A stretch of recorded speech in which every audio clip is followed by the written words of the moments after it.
বিহার রাজনীতিতে নয়া টুইস্ট। নবরাত্রির মধ্যেই কিন্তু বিহারে বোমা ফাটাতে চলেছেন জনসুরাজের প্রশান্ত কিশোর। সবাইকে পিছনে ফেলে পিকের প্রার্থী তালিকা ঘোষণা নবরাত্রির মাঝে। রাজনৈতিক বিশ্লেষকদের ধারণা, পিকের এই সিদ্ধান্তের পিছনে রয়েছে কিন্তু একটা ফন্দি। কি সেই ফন্দি দেখুন।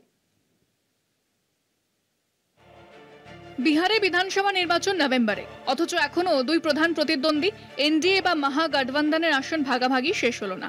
আর তার মাঝেই বোমা ফাটালেন বিহারের তৃতীয় শক্তি হিসেবে উঠে আসা জনসুরাজের প্রশান্ত কিশোর। পিকের ঘোষণা, নবরাত্রির মধ্যে বিহার নির্বাচন নিয়ে এক বড় ঘোষণা করতে চলেছেন তিনি, যে ঘোষণায় জোর ধাক্কা খাবে এনডিএ এবং মহাগঠবন্ধন দুই শিবিরই। পিকে জানিয়েছেন, নবরাত্রির সময় জনসুরাজের 243 জন প্রার্থীর নাম ঘোষণা করা হবে।